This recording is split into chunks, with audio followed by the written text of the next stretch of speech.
ആ സാറോ? അല്ല, നമ്മുടെ ആമിയുടെ കാര്യം എന്തായി?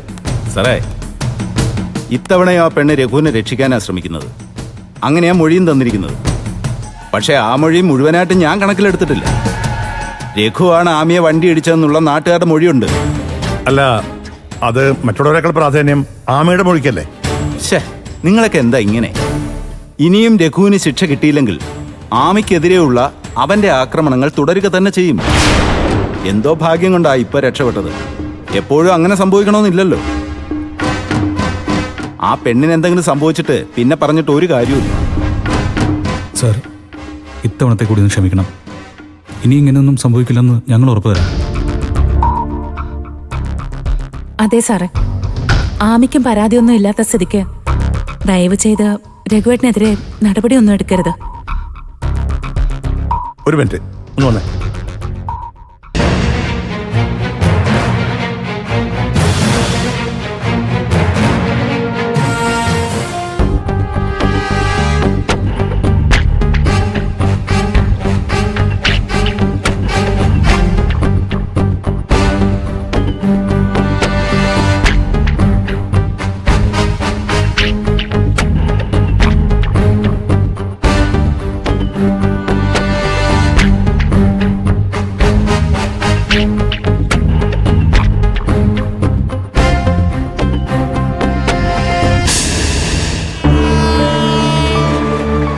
എന്നെ കൊണ്ട് ആവുന്ന വിധത്തില് എല്ലാം ഞാൻ പറഞ്ഞിട്ടുണ്ട്.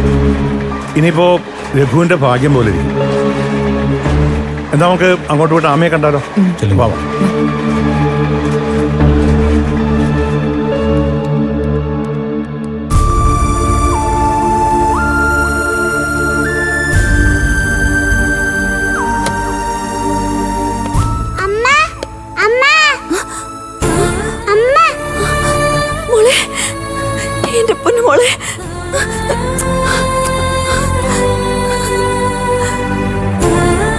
പേടിച്ചുപോയോ? അമ്മ എന്താ വീട്ടിലോട്ട് വരാത്തെ? അമ്മ വരുമല്ലോ, അമ്മ വരൂട്ടോ. വിഷമായോ എന്റെ മോൾക്ക്? വിഷമിക്കട്ടോ.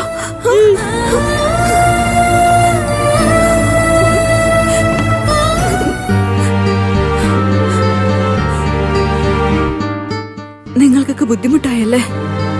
എന്റെ ആമി, എന്ത് ബുദ്ധിമുട്ട്? ഒരു ആപത്ത് വരുമ്പോ പരസ്പരം സഹായിക്കേണ്ടവരല്ലേ നമ്മളെല്ലാവരും. അതെ ആമി, ആർക്കെപ്പോഴാ ആപത്ത് വരുന്നെന്നൊന്നും പറയാൻ പറ്റില്ലല്ലോ. ആമിക്ക് ഇപ്പൊ വേദന കുറവുണ്ടോ? ചെറിയൊരു വേദനയുണ്ട്, സാരമില്ല. ഇത്രയല്ലേ പറ്റുള്ളൂ എന്നുള്ള ആശ്വാസത്തിലാ ഞാൻ. എനിക്കെന്തെങ്കിലും പറ്റിപ്പോയിരുന്നെങ്കിൽ എന്റെ കുഞ്ഞിന് ആരും ഇല്ലാതായി പോവില്ലായിരുന്നു. ആമി, അങ്ങനെയൊന്നും സംഭവിച്ചില്ലല്ലോ. നീ ഒന്ന് സമാധാനായിട്ടിരിക്കും. ആമി തനിച്ചല്ല, ഞങ്ങൾ എല്ലാവരും കൂടെ തന്നെയുണ്ട്. അതെ മോളെ, അങ്ങനെ വിശ്വസിക്കേ.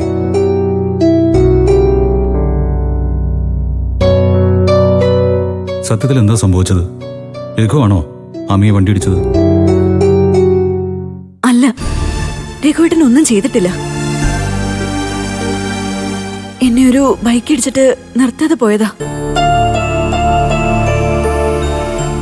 സത്യമാണോ മോളെ? അതെ അങ്കിളെ. പോലീസുകാരും രഘുവേട്ടനാ ഇത് ചെയ്തെന്ന രീതിയിലാ സംസാരിച്ച്. പക്ഷെ അതല്ല സത്യം. രഘുവേട്ടൻ നിരപരാധിയാ.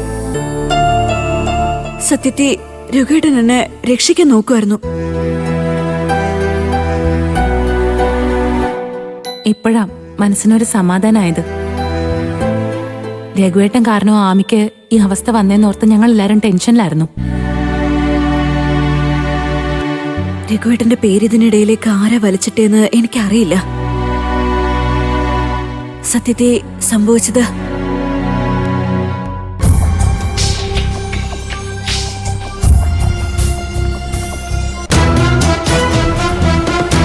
ഞാൻ നിന്നോട് എന്ത് തെറ്റാ ചെയ്തേ?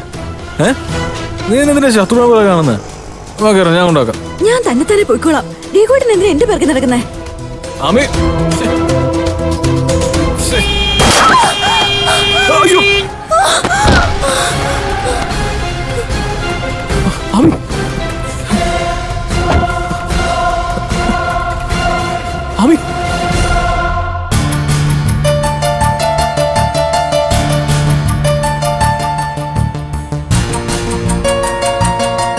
ഇതൊക്കെയാണ് സംഭവിച്ചത്.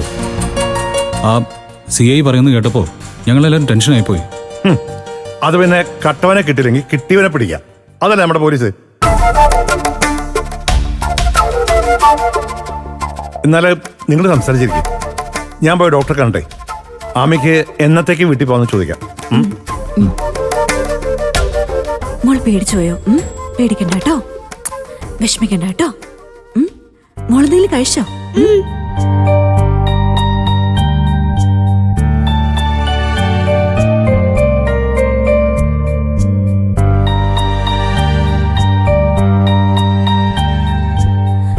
അമ്മയ്ക്കൊന്നുമില്ല കേട്ടോ, മോളെ വിഷമിക്കല്ലേ.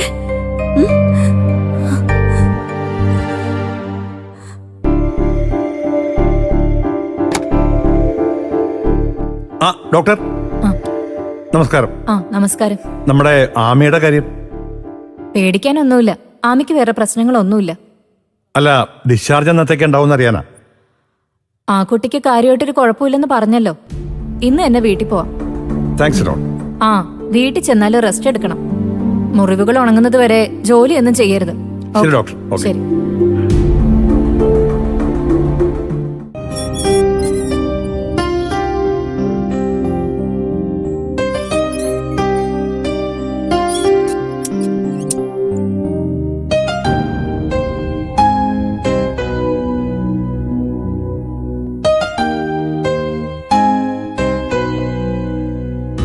ആ ചേച്ചി, എന്താ ഇത്ര താമസിച്ചേ? ഫോൺ എടുക്കാത്തോണ്ടൊന്ന് വിളിച്ചു വയ്ക്കാൻ പോലും പറ്റിയില്ല. ഞാൻ ഇവിടെ ഇരുന്ന് ടെൻഷൻ അടിക്കുന്ന ചേച്ചിക്ക് അറിയില്ലേ? എടി, ഞാൻ വരുന്ന വഴിയേ 2-3 വീടുകളിൽ കയറി തയ്ക്കാനുള്ള തുണി കൂടി ഇങ്ങ് മേടിച്ചു. അതാ കുറച്ച് താമസിച്ചത്. ഇനി രഘുവേട്ടനെ മാത്രം ആശ്രയിച്ച് ജീവിക്കാൻ പറ്റില്ലല്ലോ.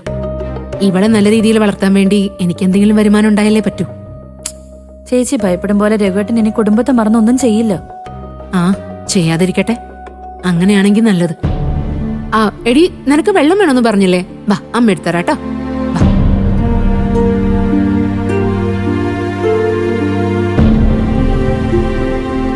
എവിടുന്നോ?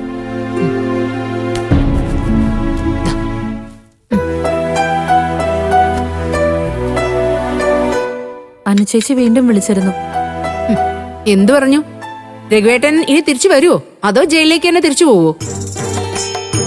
തിരിച്ചു വരും. രഘുവേട്ടന്റെ ഭാഗത്തൊരു തെറ്റുമില്ല ചേച്ചി.